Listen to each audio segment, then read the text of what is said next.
نن په کورمې جلسه کې د وینو سور سیلاب روان دی،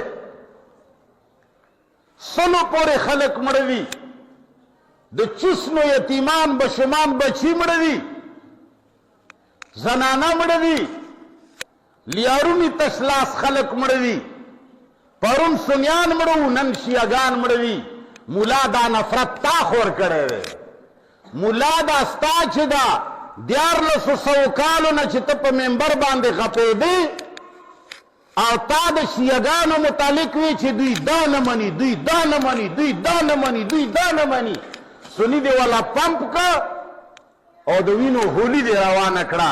او سنی ته چې لګیا وې د شیعګانو د خلاف، سنی مولا شیعه دا نه مني، شیعه دا نه مني، شیعه داسې کافر، شیعه داسې کافر، سنی دی والا تیار که د سرو وینو سیلاب دی روان که.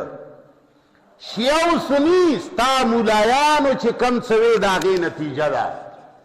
شیعه مولا د سنیانو د نفرت انګیزو تقریرونو د برکته، سنی مولا د شیعګانو خلاف د نفرت انګیزو تقریرونو د برکته تاسو 1400 کاله قرآن نه دی بیان کړی. خو شیعه چې پاڅي امام زمان ویلی دي، ستا پلار ته اورېدلي دي چې امام زمان دا خبره کړې ده؟ ستا پلار اورېدلي دي که مور دی اورېدلي دي؟ یو عام مولا ویلی دي چې امام زمان ویلی دي او تا وی چې امام زمان ویلی. سنی دله ته چې پاڅې قرآن دی په 1400 کاله کې چاته نه دی ویلی. ته وایې چې حدیث مبارک کې راغلی دي پیغمبر ستا پلار اورېدلي دي ته؟ خو یو عام مولا د بخارا او د سمرقند او د ایران را پاڅېدو هغه وایي چې رسول الله ویلي دي، ته م وایي چې رسول الله ویلي.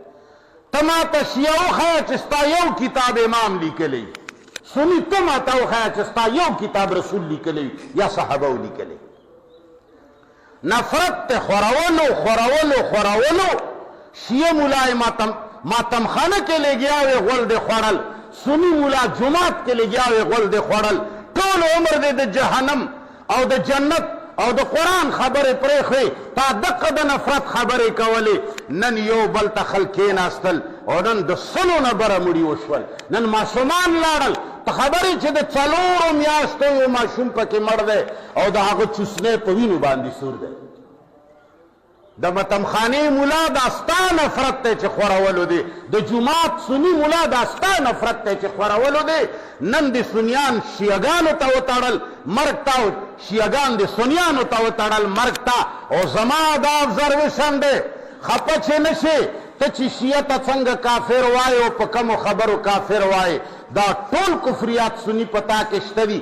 ته لکه څنګه چې شیعه کافر دی دقسې ته کافر یې. څنګه چې شیعه قرآن نه مني، د امام بنده دی، یعنی د مولا بنده دی او د امام باندې په دروغه خبرې تړي، دغسې سني ته کافر یې. ستا یوه خبره پیغمبر نه ده کړې، د هغه مولا خبره دی په پیغمبر ورتړلې.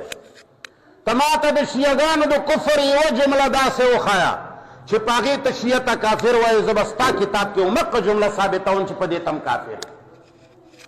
ته ما ته د کفر هغه علت و بنیاد وښیه چې په شیعه کې ستا او سني په تا کې نشته. دا ملک په وینو تا سور کړی دی.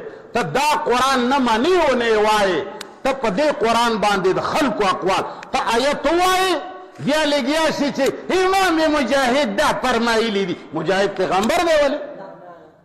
امام بخاري پیغمبر دی؟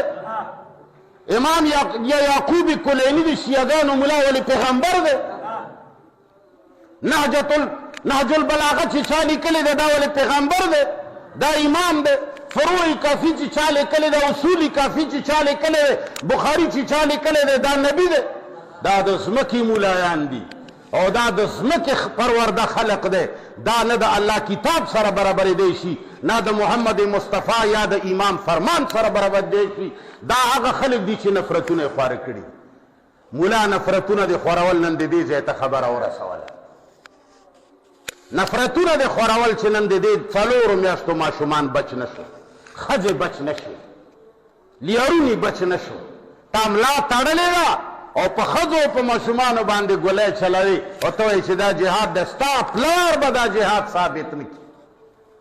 مولا روس شه نور نور د نفرتونو خبرې پرېږده راشه قرآن ته کښېنه لو کنا نسمع او نعقل ما کنا فی اصحاب السعیر جہنم کے بغوپے وہی شیعہ مولا و سنی مولا شیعہ ذاکرہ و سنی ذاکرہ شیعہ حرامی و سنی حرامی جہنم کے بغوپے خورے دروغه بدرتوی چې په دومره ګیره جهنم کې څه کوي تب ورته چې لو كنا نسمع او ناقل ما كنا في اصحاب السعير کمنګ پورې کوپړې وې منګ د چا خبره اورېده اڅو کوچ چغې والے کمنګ په قران غور کړي مولایانو پسې امامانو پسې نه روان نن به من جهنم کې نه خو بیا با ورخنه تیری او ببیرتا نجاروزی ورخنه تیری او ببیرتا نجاروزی تیر ساعت په بیرتا بیا تیر ساعت په مثال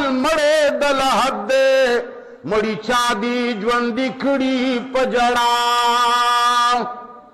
مسلمانا بیا بچغی وہی لو کننا نسمع او ناقل ما کننا فی اصحاب السعیر نو پورز د قیامت بدا مولا اقرار کئی دنیا کی نه کئی بے چه متمخانه کے ولاړ دے رزیل دے چه جماعت کے ولاړ دے رزیل دے چه جبا چولے دا رزیل دے چه پٹکے چولے دے رزیل دے خدای نه یریږي دا به په ورځ د قیامت دا اقرار کوي لو كنا نسمع او نعقل ما كنا في اصحاب السعير کمن پوهېده موږ د چا خبرې ته وګه چولې موږ به جهنمیان نه نه عزیزانو په ورځ د قیامت به د دې خبرې اقرار خلک کوي چې عقل نه کار اخیستل او د غوږونو نه کار اخیستلو سره ایمان راځي تش د چا په خبرو باندې چې بل پسې روان وي او بل درته وایي چې اولو پې ورخیجه اولو دا جنت دی اولو دا جهنم دی اولو دا اسلام دی نه نه قرآن نه زده کا